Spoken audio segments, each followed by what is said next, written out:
You're so dumb. Can't you do this more efficiently? It's frustrating just watching you. The harassment from my sister-in-law, Michelle, escalated day by day. It even started to interfere with my work from home. But I didn't break, because there was a job I desperately wanted to complete. My name is Amanda Smith, 29 years old. Working as a contract employee for a certain company, I live modestly with my dad, taking over the household chores to relieve my busy dad. He raced through life without a break, raising a daughter on his own. Gradually, I wanted to ease his burden a bit. When I was still in elementary school, Dad placed his large hand on my head and said, "You don't have to try so hard with the housework. Use your time as you like. That makes me happier." Dad was always kind and generous, no matter how tired he was. Secretly, I wished for his happiness. I hope Dad will find great happiness someday. This small wish came true a few years ago. Dad's new wife was named Barbara. Barbara, with her daughter Michelle, moved into the house where Dad and I lived. Barbara was honest and kind-hearted, a wonderful woman. In contrast, her daughter Michelle was prideful and cunning. It didn't take long for Michelle, initially quiet and reserved, to show her true colors. That day, as usual, I prepared lunch for Dad and sent him off to work. Barbara was away on a business trip since yesterday. Michelle, a college student, should have had lectures today. I decided to prepare her lunch before she woke up. Even with 4 in the family, I still managed all the household chores. Working from home, I had some flexibility, and I didn't mind cleaning or cooking. It was a nice break from work, refreshing my mind. Barbara, now my stepmother, said, "I feel bad having you do everything." But I assured her I enjoyed it. By the time I set breakfast for Michelle and me on the table, I heard her coming down the stairs. Groggy Michelle entered the living room, and I greeted her. "Good morning. Breakfast is ready. Your lunch is on the table, too. Feel free to take it." Michelle paused and said, "I'm not going to college today." "Huh? But your calendar said you had lectures." "They were rescheduled later. I updated the calendar. Didn't you see it?" Sorry, haven't checked yet." In our house, where lifestyles greatly differ, we decided to write down schedules on a shared calendar. I'm still not used to this new habit and sometimes forget to check. Michelle sighed heavily and muttered, "You're really clumsy," before returning to her room. I didn't take her words too seriously, assuming she was just cranky from waking up. 2 weeks passed since then. After days of relentless rain, it finally cleared up on a sunny Saturday morning. Feeling refreshed, I was hanging laundry when I sensed Michelle, who had slept in, getting up. But something was noisy. She rushed from the bathroom to the upstairs, then hurried back down, looking around the living room. "Hey, where's my skirt?"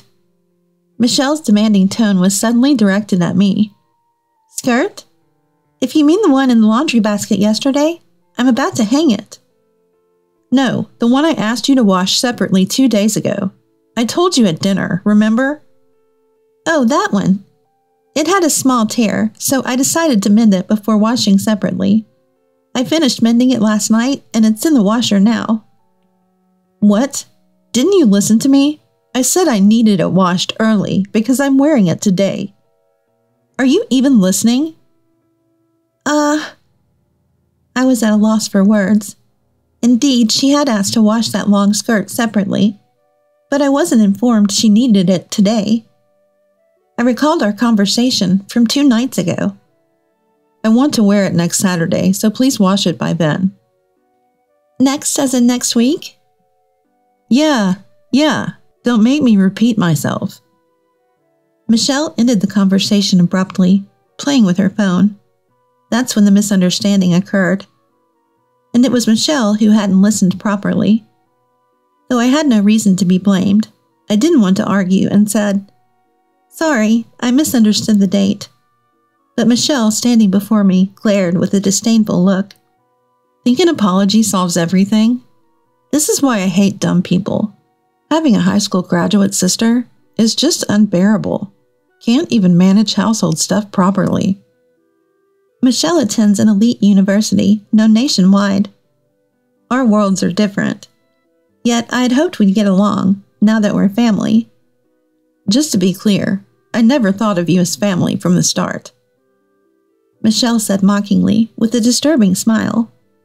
Seeing that expression, I felt an eerie chill. From that day, Michelle's disdain towards me became more apparent in her actions. When I worked from home, loud music blared from Michelle's room. Not just disrupting my work, but loud enough to be a nuisance to the neighbors. Could you lower the volume a bit? The neighbors might complain. I asked timidly, but she retorted. What? Don't boss me around. I'm annoyed by the typing sounds from your room. She slammed the door in my face. On another day, Michelle brought friends home and said loudly, Isn't it embarrassing having a high school graduate sister who can't even get a decent job? I wish she'd move out soon. One of her friends, leaving, jokingly said to my door, Sorry for disturbing. Michelle feels sorry for you, so please move out soon, okay? Her friends laughed as they passed my room. These harassments always happened when our parents were away. In front of Dad and Barbara, Michelle played the role of a good sister, eerily amicable towards me. Before long, Michelle graduated from university and secured a job at a major corporation. Within a year, she got engaged to her company's superior. By then, I had moved out to live alone, freeing myself from daily harassments and gradually regaining a peaceful life. One day, an invitation to Michelle's wedding arrived. The ceremony was to be held overseas. Sighing, I placed the invitation on a nearby table. About 3 months later, I boarded a plane from Los Angeles International Airport to France. Since moving out, I had become distant from my family. I was worried about Dad, but Barbara was with him. Without me in that house, Michelle wouldn't cause trouble. To preserve Dad's happiness, I wanted to avoid family conflicts. It was better to keep my distance from Michelle and minimize visits to my family home. To Dad and Barbara, I said I moved out to focus on my career. Despite the suddenness, they respected my decision, telling me, Don't worry about home. Just do what you think is right. Yes, you should pursue what you want. It's a once-in-a-lifetime chance, they said with a smile. It's true, Michelle's actions affected my work, but that wasn't the only reason I left. I felt it was time to confront my own life and take a new step. On the night before Michelle's wedding, in my hotel room, checking the dress and belongings for the next day, my phone rang. Michelle's name appeared on the screen. A bad feeling washed over me. Hesitantly, I answered the phone. It was Michelle's voice after several months. Hey, long time no see. Where are you right now? In a hotel in Paris. There was a brief pause in the conversation. Then, laughter erupted from the other end. Really went, huh? Are you stupid? How crazy can you be? What do you mean? The overseas wedding was a lie. Fooled you as expected. I'll send the real invitation later, okay? By the way, if you don't show up, I'll ruin something very dear to you. The call ended there. I sat weakly on the bed. Michelle had played a cruel trick on me, and she might be planning another scheme. Additionally, Michelle said, moreover, she threatened to ruin what's most important to me if I didn't attend. Such an act could harm not just me, but Dad and Barbara as well. Michelle could easily do something like that. The peace I had regained seemed to crumble in my mind. As long as Michelle and I are family, the situation will continue. I have no choice but to meekly follow Michelle's actions. Always. Then my thoughts abruptly stopped. Why did I leave home? Wasn't it to fully pursue what I wanted? I haven't achieved anything yet. Instead of feeling weak, I should work to change the situation. Even someone like me can find a way to stand up to Michelle. I rose from the bed and reached for the curtains by the window. Outside the glass, the Parisian night unfolded. Life is strange. Sometimes when wandering in the dark, the path forward is illuminated and becomes clear. This was one of those moments. I closed the curtains, turned off the light, and slid into bed. The earlier anxiety had vanished, replaced by a soothing drowsiness. I closed my eyes slowly.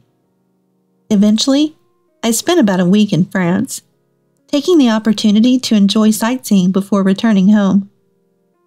Recharged, I returned to the U.S. and threw myself into work. Forgetting to eat and sleep, I spent days glued to my computer. My mind ran at full speed, devouring documents and typing furiously. After 2 months of this lifestyle, I visited a specific place. Walking down the main street in front of the station, I entered one of the buildings. Exiting the elevator on the 3rd floor, I knocked on the first door down the hall. A soft female voice invited me in from inside. In my tote bag was a thick file at home. Inside was a large amount of copy paper that I had printed out at home. I intended to hand these to someone. As I touched the doorknob, a wave of nervousness made my fingers tremble. It's okay, I've done everything I could. Now it was up to fate. I calmed myself down and quietly stepped into the room. On the day of Michelle's wedding, I had called the venue to inform them of my absence. Michelle probably thought I underestimated her, that high school graduate fool. Prideful Michelle, always needing to feel superior. But now I understood. Michelle lacked something vital. Something I possessed, but she did not. A knock on the dressing room door, and a man peeked in. Excuse me, it's almost time. Are you ready? Yes, I'm ready. I'll be right out. I picked up a Western book from beside me and left the room. At the same time, Michelle's wedding reception was underway. Stephen, her husband, was the son of a corporate president. Among the guests were some notable figures, and Michelle was inwardly proud. While everyone enjoyed the grand food and friends' performances, a man discreetly approached Stephen. After whispering something, Stephen said to Michelle, Amanda isn't coming today. She appeared on TV. Did you know? Michelle was taken aback, clueless. Looking towards the guests, she noticed some commotion among Stephen's invitees. It was also streamed online. Seems to be quite a topic. A colleague from Michelle's company nearby was heard speaking on her phone. I've read this book too. Just released last month and already going for a reprint? It's a foreign sci-fi novel. The author passed away long ago, but it turns out it's written by a globally renowned scientist. Someone started saying online. Another colleague at the same table mentioned, That's the one that's been trending on social media recently, right? It's got futuristic, predictive scenes, and a friend told me it's interesting. A translator named Amanda Smith. She was on a show today at noon. Amanda Smith? Isn't that Michelle's sister-in-law's name? Hearing this, Michelle immediately opened her mobile phone. A search on her timeline brought up my name. The top article read, Historic scientist posthumous work discovered. Interview with translator Amanda Smith on her encounter with the book. The wedding venue was already buzzing with this news. Amid the commotion, the ceremony soon concluded. After changing in the dressing room, Michelle stepped into the hallway to see her parents and Stephen. Along with Stephen's parents, in a tense atmosphere. Such an embarrassment, being the subject of harassment. We were clueless, and now we don't even know how to respond to inquiries from acquaintances, said Daniel, Stephen's father and the head of a major corporation, in a stern tone. I've dined with Michelle numerous times, but she never once mentioned her sister-in-law, Amanda. Are they on bad terms? I value family bonds, you know. I was lenient because Stephen seemed smitten, but I hear some women at the company don't think highly of Michelle. Do you think I know nothing? Finally, Daniel added, You better make this right. Call Amanda immediately. Arrange for me to meet her directly. If you can't reach Amanda, consider this marriage null and void. Undoing a marriage was easy for someone like Daniel. If the marriage were called off after such a grand ceremony, it would severely tarnish Michelle's reputation. She'd be too embarrassed to face her colleagues, and her friends would surely ridicule her. Michelle, pale-faced, frantically pulled out her mobile phone. First call, second call, only the hollow ring. Fifth call, the number you're trying to reach is not answering. An automated voice responded. Maybe she's blocked you, her father suggested. No way. Amanda must just be busy, Michelle defended. Skipping a day on the wedding itself is not normal unless there's an accident or illness, especially for family. I don't want to invite more trouble into my home. A woman like you, prone to problems, is clearly not suitable for our family, Daniel concluded. But the ceremony is already over. Stephen, don't just stand there, say something. Michelle looked at Stephen with her characteristic pleading eyes, but Stephen turned away, refusing to look at her. At that moment, Michelle realized something. Her parents, standing behind her, were silent, just observing. They could have defended their daughter, but hadn't said a word. Mom, it's not my fault, right? Tell them it's not my fault. Barbara smiled ruefully and said, Actually, I got a call from Amanda yesterday. She said she couldn't make it to the wedding for some reasons. It's a long story, but you'll understand soon. It might be inconvenient for both of you, but she asked for forgiveness just this once. It's a big moment in her life. That's what Amanda said. What do you mean? You knew about today? You knew and didn't tell me? Yes, exactly. If I had told you, you would have interfered, right? After all the trouble you've caused Amanda, you never learn. Really, you're impossible. I've failed as a mother. Michelle listened with a defiant expression. We thought if you experienced some hardship, you'd understand. So Dad and I discussed it, and as bad as we felt for Amanda, we decided to turn a blind eye. It seems this is a family matter. We as outsiders should leave. Someone interjected. Wait, please, we're not done here. I'll bring Amanda, I promise. Please reconsider, Daniel. I don't want to be addressed by my name by you. Do you want to anger me further? Even Michelle fell silent under Daniel's stern gaze. This time she had picked the wrong battle. She watched dazed as Stephen and his parents walked away. Michelle, tasting her biggest defeat, finally realized her emptiness. After successfully appearing on the TV show, I was dining with an acquaintance. A French dinner at a luxurious hotel. Across from me sat Pamela, a dignified, calm elderly lady. I chose this place to celebrate. I wonder if a more casual setting would have been better. No, I'm really grateful. It's my first time dining somewhere like this, so I'm a bit nervous. I like your honesty. Just be yourself. I don't like formalities either. Enjoy the meal to the fullest. Pamela's titles included French literature researcher, translator, and translation school lecturer. She was also my mentor. I once found an old Western book among Mom's belongings. Dad said its origin was unknown. It appeared to be a novel written in French. There were notes throughout, indicating Mom had read it repeatedly. I remembered how Mom hummed foreign songs while cooking or doing laundry. It happened before I could remember, so I don't remember it clearly. Could those lyrics have been in French? I started reading the book bit by bit, translating with a dictionary, and got absorbed in its world. I became enchanted with the French language. I devoured French books and translated my favorites. I was so engrossed that I lost track of time. After becoming a working adult, I started attending translation school during nights and weekends. One of my teachers, impressed by my language skills, introduced me to translation work. I was delighted to take it on, especially since it could be done from home. Around the same time, Dad decided to remarry. Even with the increased family size, my work wasn't affected, except for the issues with Michelle. I was surprised when you handed me a thick manuscript. Your translation skills were professional level, and the novel had a unique worldview.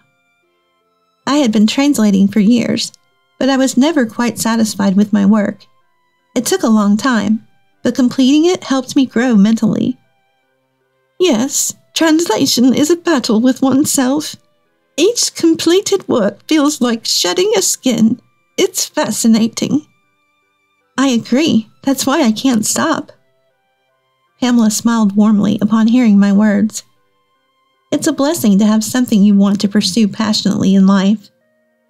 When I returned home after a long time, Barbara greeted me. Dad was still busy with work, coming home late as usual. I heard footsteps coming down from upstairs. Ah, finally awake.